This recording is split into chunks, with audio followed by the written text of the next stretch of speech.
दोस्तों, Indian government ने जब से कैशलेस इंडिया को प्रमोट करना शुरू किया है, तभी से हम डिजिटल पेमेंट्स के नए नए प्लेयर्स देखते आ रहे हैं और उन्हीं में से एक भारत पे भी है, जो कि लॉन्च होने के सिर्फ 4 साल के अंदर 2.8 बिलियन डॉलर्स के वैल्यूएशन को क्रॉस कर गया था। आज के समय में देश के अलग अलग शहरों से 75 लाख से ज्यादा मर्चेंट्स भारत पे की सर्विसेज यूज कर रहे हैं। साथ ही आज भारत पे को देश की टॉप 5 फिनटेक कंपनीज में भी शुमार किया जाने लगा है। तो आपके मन में एक सवाल आया होगा कि इतने कम टाइम में इस क्राउडेड मार्केट के अंदर भारत पे ने किस तरह अपनी जगह बनाई। लेकिन अभी हाल ही में इस कंपनी के साथ कुछ ऐसे कंट्रोवर्सी सामने आई जिससे इसकी इमेज को काफी नुकसान पहुंचा। दरअसल भारत पे कंपनी में एक स्कैम सामने आया जिसमें कंपनी के फाउंडर और एमडी अशनीर ग्रोवर को दोषी बताया जा रहा है। यहाँ तक कि इन विवादों के चलते अशनीर ने कंपनी में अपने सभी पदों से रिजाइन भी कर दिया है। तो दोस्तों, आज की इस वीडियो में हम भारत पे के बिजनेस मॉडल और इससे जुड़े स्कैम के बारे में जानने वाले हैं। तो चलिए वीडियो को शुरू करते हैं। दोस्तों, इंडिया में डिजिटल पेमेंट कंपनीज की कहानी उस समय शुरू होती है जब 2016 में इंडियन गवर्नमेंट ने डिमोनेटाइजेशन की घोषणा की थी। 1000 रुपए के करेंसी नोट लीगल टेंडर नहीं रहेंगे। दरअसल गवर्नमेंट के उस अनाउंसमेंट से रातों रात देश की लगभग 86% कैश करेंसी इनवैलिड हो गई थी और लोग ऑनलाइन पेमेंट को अपनाने के लिए मजबूर हो गए थे। उस समय पेटीएम ऐप लोगों के लिए सबसे ज्यादा काम आया था, क्योंकि पेटीएम क्यूआर कोड के जरिए छोटे से छोटे दुकानदार को भी पेमेंट किया जा सकता था और यही वो समय था जब इस मार्केट में कई और प्लेयर्स ने भी एंट्री ली। अब दोस्तों, एक तरफ जहां लोग इस नए कैशलेस सिस्टम को धीरे धीरे अपना रहे थे, वहीं आईआईटी दिल्ली के स्टूडेंट शाश्वत नकरानी ने इस सिस्टम की 2 बड़ी खामियों को खोज लिया था। इसमें पहली कमी ये थी कि उस समय क्रॉस प्लेटफॉर्म ट्रांजैक्शंस करना पॉसिबल नहीं था। फॉर एग्जाम्पल, अगर आपके स्मार्टफोन में फोन पे ऐप है और दुकानदार के पास पेटीएम क्यूआर कोड है, तो आप चाह कर भी उस दुकानदार को पेमेंट नहीं कर पाते और मजबूरी में आपको कैश पेमेंट करनी पड़ती। और इसमें दूसरी प्रॉब्लम ये थी कि पेमेंट एप्लीकेशंस कस्टमर से तो कोई ट्रांजैक्शन फीस चार्ज नहीं करते थे, लेकिन मर्चेंट से वो हर एक ट्रांजैक्शन पर मिनिमम 1.5% का कमीशन लेते थे। यानी दोस्तों, 500 रुपए की सेल करने पर अगर एक मर्चेंट को 40 से 50 रुपए का प्रॉफिट होता है, तो उसमें से उसे 1.5% यानी 7.5 रुपए चुकाने पड़ते थे और ये छोटे दुकानदारों के लिए एक बहुत बड़ी प्रॉब्लम थी। और दोस्तों, इन दोनों प्रॉब्लम्स को सॉल्व करने के लिए 20 मार्च 2018 के दिन शाश्वत नकरानी और उनके पार्टनर अशनीर ग्रोवर ने भारत पे को मार्केट में लॉन्च कर दिया। इस प्लेटफॉर्म के जरिए उन्होंने सबसे पहले चीज ये की कि वे इसमें यूपीआई स्टार फीचर लेकर आए और एक भारत एक क्यूआर के नाम से उन्होंने इसका कैंपेन रन किया। यानी दोस्तों, भारत पे के क्यूआर कोड को किसी भी दूसरे ऐप जैसे पेटीएम और गूगल पे से स्कैन करके उसमें पेमेंट सेंड की जा सकती थी। और केवल इतना ही नहीं, उन्होंने ट्रांजैक्शंस को मर्चेंट और कस्टमर दोनों के लिए फ्री कर दिया। इसके अलावा इसमें मर्चेंट्स के लिए एक बड़ा बेनिफिट ये भी था कि जहां दूसरे वॉलेट्स पेमेंट सेटल करने में मिनिमम 2 दिन का समय लगाते थे, वहीं भारत पे में ये काम सिर्फ 24 घंटे के अंदर होने लगा। इन कमाल के फीचर्स के चलते हजारों मर्चेंट्स ने भारत पे के लॉन्च होते ही उसे अपनाना शुरू कर दिया और देखते ही देखते इसका यूजर बेस लाखों के आंकड़े को क्रॉस कर गया। अब दोस्तों, सवाल आता है कि अगर भारत पे किसी भी ट्रांजैक्शंस पर कमीशन नहीं ले रहा था, तो फिर वो पैसे कैसे अर्न कर रहा था? तो इसके जवाब के लिए हमें कंपनी के रेवेन्यू मॉडल को समझना होगा। दोस्तों, यहीं पर अशनीर ग्रोवर की एक्सपर्टीज शुरू होती है, जिन्हें अमेरिकन एक्सप्रेस और ग्रोफर्स जैसी कंपनी का अच्छा खासा एक्सपीरियंस था। दरअसल अशनीर ये बात जानते थे कि रिटेल इंडस्ट्री में मार्जिन काफी कम होता है। ऐसे में मर्चेंट्स पर कमीशन चार्ज करके अपने लिए रेवेन्यू जनरेट कर पाना इम्पॉसिबल है और इसलिए उन्होंने रेवेन्यू जनरेशन का एक ऐसा तरीका खोजा जो उनसे पहले शायद किसी ने नहीं सोचा था। दोस्तों, वो तरीका था छोटे मर्चेंट्स को बिजनेस लोन प्रोवाइड करना। दोस्तों, अशनीर ये बात जानते थे कि भारत के अंदर करोड़ों छोटे रिटेलर्स मौजूद हैं, लेकिन उनके साथ प्रॉब्लम ये है कि जब उन्हें अपना काम बढ़ाने के लिए पैसों की जरूरत पड़ती है, तो कोई भी बैंक उन्हें आसानी से लोन नहीं देता है। भले ही इन छोटे मर्चेंट्स की बैलेंस शीट कितनी ही हेल्दी क्यों ना हो, लेकिन डॉक्यूमेंट्स में कोई कमी या फिर कोलैटरल के लिए कोई चीज मौजूद ना होने से उन्हें ये लोन नहीं मिल पाता। अशनीर ने देखा कि भारत में छोटे मर्चेंट्स को लोन ना मिल पाने का गैप $1 ट्रिलियन से भी ज्यादा का है और इसीलिए भारत पे ने अपनी मर्चेंट लेंडिंग सर्विस को लॉन्च कर दिया। लेकिन दोस्तों, अब सवाल आता है कि अगर देश के बड़े बड़े बैंक्स भी इन छोटे मर्चेंट्स को लोन नहीं दे पा रहे थे, तो भारत पे में ऐसा क्या खास था कि उन्होंने इस गोल्डन अपॉर्चुनिटी का फायदा इतनी आसानी से उठा लिया। और सबसे इम्पोर्टेंट चीज कि उन्होंने इस तरह के अनसिक्योर्ड लोन्स देकर अपने डिफॉल्ट रेट को मेंटेन कैसे किया।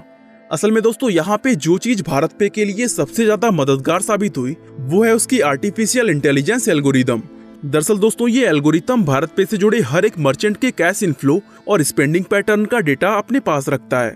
यानी मर्चेंट को भारत पे के जरिए जो पेमेंट रिसीव होती है और मर्चेंट इस ऐप के थ्रू अपनी सप्लाईज के जो बिल चुकाता है, वो सारे ट्रांजैक्शंस ये एल्गोरिथम फीड करती जाती है। अब जैसे ही कोई मर्चेंट भारत पे ऐप में लोन के लिए अप्लाई करता है, तो ये एल्गोरिथम ऑटोमेटिकली उसकी पिछली सभी ट्रांजैक्शंस के बेसिस पर उसकी income, projected savings, inventory value और इनकम कंसिस्टेंसी का एक एस्टीमेट काउंट करती है। और फिर इसी एस्टीमेट से ये डिसाइड किया जाता है कि उस मर्चेंट को लोन दिया जाएगा या नहीं। फॉर एग्जाम्पल, मान लो रमेश नाम का एक मर्चेंट है जिसका कैश इनफ्लो भारत पे के जरिए 3 लाख रुपए पर मंथ है। ऐसे में रमेश अगर 10 या 20 हजार रुपए लोन का रिक्वेस्ट डालता है, तो ये एल्गोरिथम उसकी लोन रिक्वेस्ट को अप्रूव कर सकती है, क्योंकि उनका लोन अमाउंट कैश फ्लो से बहुत कम है। इसी तरह दोस्तों, अगर कोई दूसरा मर्चेंट जिसका कैश इनफ्लो 2 लाख रुपए पर मंथ है और वो 2 लाख रुपए के ही लोन का रिक्वेस्ट करता है, तो ऐसे सिचुएशन में एल्गोरिथम को ये पता चल जाएगा कि इस लोन में रिस्क काफी ज्यादा है।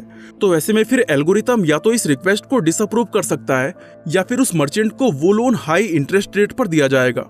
यानी किस मर्चेंट को कितना लोन कितनी इंटरेस्ट पर देना चाहिए, ये सारी चीजें एल्गोरिथम डिसाइड करती है। इस तरह दोस्तों, भारत पे आज के समय में इन छोटे मर्चेंट्स को 10,000 से 7 लाख तक का इंस्टेंट लोन प्रोवाइड करता है, जिसे चुकाने का समय 12 महीने और interest rate 1.75 to 2.5% per month के बीच होता है। और दोस्तों, ये लोन पर जो इंटरेस्ट लिया जाता है वही भारत पे के रेवेन्यू जनरेट करने का मेन सोर्स है। लेकिन दोस्तों, इसके बाद अब प्रॉब्लम आता है कि लोन के पैसे को इंटरेस्ट समेत कैसे वसूला जाए, क्योंकि किसी भी लेंडिंग बिजनेस के लिए सबसे बड़ा चैलेंज इंस्टॉलमेंट कलेक्शन और डिफॉल्ट रेट को मेंटेन करना होता है। और दोस्तों, यही वजह है कि लोन रिकवरी के लिए कंपनीज को एक अच्छी खासी वर्कफोर्स सिर्फ पेमेंट कलेक्शन के काम पर लगानी पड़ती है।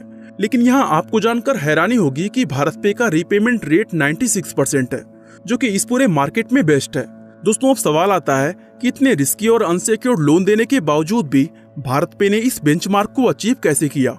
दरअसल दोस्तों, इसका जवाब है ऑटोमेटिक रीपेमेंट।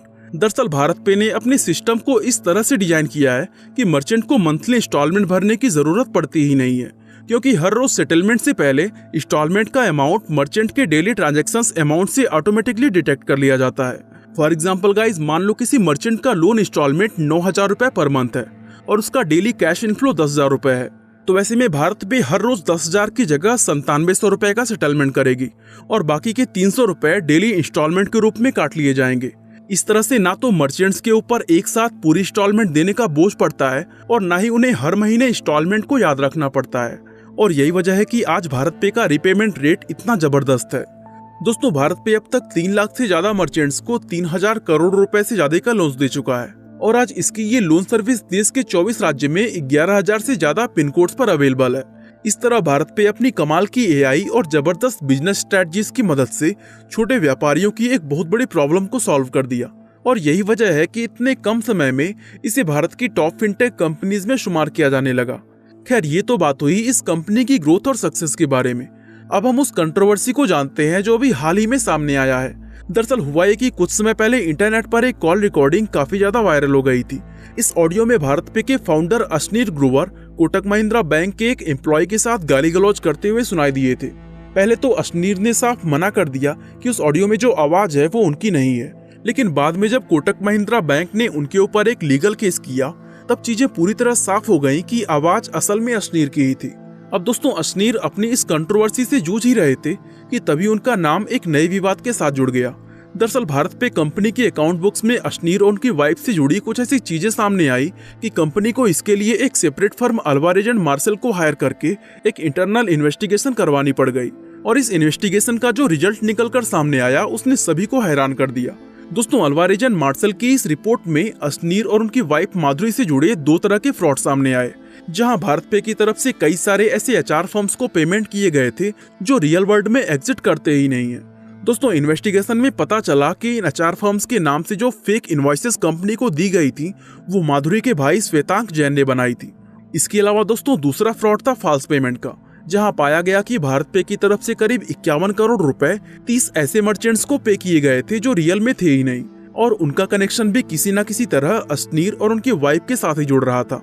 दोस्तों, शुरुआत में अश्नीर इन सभी आरोपों को झूठा बताते रहे, लेकिन कुछ दिनों बाद उन्होंने एमडी और डायरेक्टर ऑफ द बोर्ड के दोनों पदों से रिजाइन दे दिया। साथ ही उनकी वाइफ माधुरी को भी उनके हेड ऑफ कंट्रोल के पद से हटा दिया गया। इसके बाद कंपनी ने एक नई स्टेटमेंट इशू की जिसमें कहा गया कि अशनीर अब इस कंपनी के एम्प्लॉय, फाउंडर या डायरेक्टर नहीं है। दोस्तों, इस स्कैम के सामने आने की वजह से भारत पे कंपनी के इमेज को काफी नुकसान पहुंचा था। बाकी दोस्तों, अब आगे ये देखना है कि भारत पे अशनीर के बिना सरवाइव कर पाता है या नहीं। बाकी आज के लिए बस इतना ही। आपका बहुमूल्य समय देने के लिए बहुत बहुत धन्यवाद।